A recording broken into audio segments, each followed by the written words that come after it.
I guess you can see I'm in a different space today. More and more people are coming out during my time. I might have to come out a little bit earlier. So right now there's a gentleman with two humongous dogs. Not that I'm afraid of the dogs, but I don't want to infringe upon their space. Beautiful animals. Um, One looks like one of those Alaskan huskies. I guess that's the right thing. And then the other looks like a German shepherd, but they're beautiful animals. So anyway, I thought I'd come over to the swings. When was the last time you were on a swing? So yeah, you can't, even though I just thought I would sit here, it's kind of hard not to swing back and forth. But so yeah, so I'm on the swings this morning. And it's not really a beautiful morning in terms of sunlight. The sun is not talking to us today. She's hidden somewhere behind some clouds. So it's not fully overcast, but it's kind of a thick air around us. And of course, I'm surrounded by trees with beautiful moss. I love the look of that moss. But anyway, so I'm back at it. I'm sticking to it. Went to the grocery store yesterday and shopped sensibly, shopped smart, shopped healthy. Um, I do everything in moderation. I'm not going overboard with anything. So I know I'm not eating tree bark. But I made sure that I made some really good choices in terms of, you know, what we're going to be eating in the next few days, weeks, months, whatever. But anyway, so things are going on. I was thinking this morning, I don't know if it happens to you, but for me, scenes play out in my mind. Good morning, Vicky. I'm feeling pretty good this morning. I'm feeling pretty good. And Papa is fine. I went by to see him yesterday, and he's doing just fine. Thanks for asking. I couldn't do the merry-go-round. I can't do that because that gives me migraines. So I stay away from the merry-go-round. But I am here once again on the swings. I really couldn't do swings too much. But like I said, it's not hot out today. So I think I'll be safe. But yeah, I was getting ready to say, scenes play out in my mind a lot. And I guess because I write, some of these I just figure are just good ideas. So I jot them down and, maybe could use them in a screenplay or use them in a stage play or, good titles, whatever. But I woke up this morning and that's exactly what was taking place. The scene, I mean, as soon as I felt that I was fully awake and I tuned in, there was a scene playing out in my mind. I don't know if it was residual from my dreams or what, but it involved my daughter as a child. And I thought to myself, okay, did I protect her from that when she was a child? Did I do my job? As a young mother, I know I made a lot of mistakes, and I've forgiven myself for the mistakes that I've made. She has forgiven me for the mistakes that I've made, but that doesn't stop me from being concerned that I did everything that I could do as a parent with my knowledge that I had. Like I said, I was a young parent, so I had to figure things out on my own. And if you know me, I did a lot of reading. The top of my closet was full of pamphlets and books because I wanted to get it right, but there was no such thing as right. I could only do what I had the knowledge and the wherewithal to do at that particular time. So she's 40 now, 40 years old, but yet I'm still mama. You never stop being mama. You never stop being dad. You never stop being a parent. You're always concerned about your child.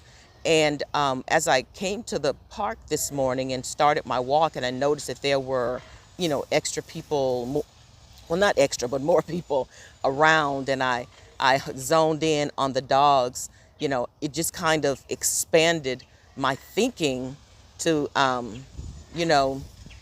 who are we? What made us? What crafted us? How did we become who we are? It's not just our parents. It's everything that we come in contact with, our schools, our other relatives, society, the media. Oh my God, the media plays such an important role. And our experiences. Our experiences shape our thinking, and they shape our ideas, and they shape our decision making. So of course they influence our lives.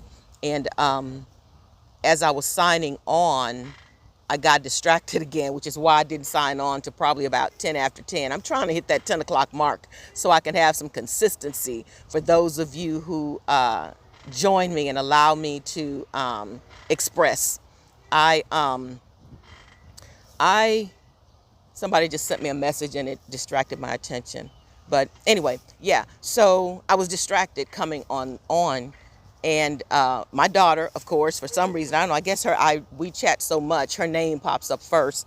And she was responding to an article about some parents who were outraged that the teacher had the students, and I'm assuming this is a social studies class. I only read the headline because I wanted to hurry and come and do this at this time.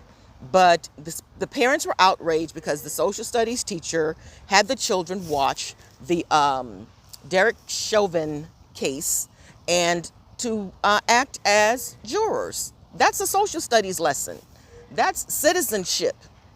We're all called to jury duty as citizens once we become of age. So I think that's an appropriate lesson. But what it made me think about was how teachers are not allowed to teach anymore.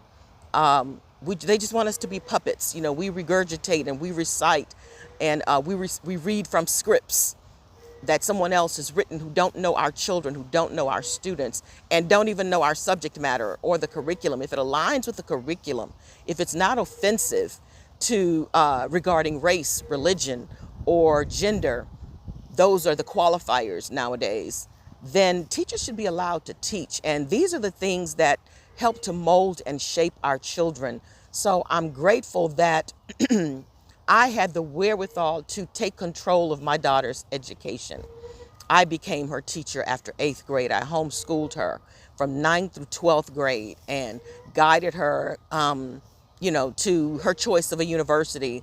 And I'm blessed and I'm happy that she had a wonderful college experience. You know, she was young and crazy, so she brought some stuff on herself that I'm not taking responsibility for, but I do know that I gave her that experience and that opportunity, and she seized it. And so I just have to wonder, what is America going to look like in 20 years? Are we thinking about our children, our grandchildren, our nieces, our nephews? Are we really, really wanting them to become critical thinkers? Are we really allowing quality teachers? I know there's some riffraff out there, but quality teachers to really give them what teachers gave us? One of my favorite teachers who became a mentor and then a colleague and a friend passed a few months ago, Mr. Seeley Turner. And then a friend of mine lost his instructor this past week. But I said it's amazing that all of us who were on that thread as teachers, we were able to look to teachers who had the most impact in our lives. Aside from our church, our community, our family, our teachers helped to shape and mold us. What are we doing?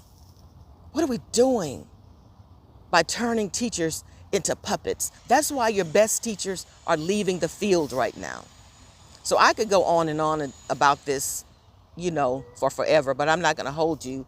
But I woke up with this scenario playing in my mind of my daughter. And she was in the company of someone that I thought was a friend who turned out not to be a friend.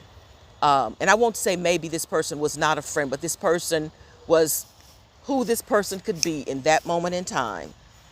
I'm not going to hold that against them. But because that was my daughter that I was envisioning, I wondered, did I protect her? Was she okay? Did I do my part? And I believe I did. I hope I did.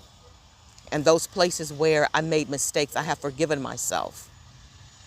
And I tried to be a better grandmother to my granddaughters. So whoever stumbles upon this video, ask yourself that. Maybe not about just your own children and your grandchildren, but about children who come into your orbit, into your circle. I have a couple of students on my mind that I need to check on. I found that, there's something going on in their lives and they might need some support. And I'm just checking in for support. Are we doing that for our children in this country today? Are we protecting them? What visions are we having of our children? And not just little ones, teenagers, young adults, young young adults. Like I said, my daughter is 40, but I'm still mama. And I still want to be a positive influence and impact in her life. She's got to live her own life and do her own thing, but I'm still here. And this is what I woke up with. I woke up with this. So I'm going to get back to my walking. It's kind of dreary out, but it's okay. I guess, it is what it is. Today is today, and we're here. I'm out.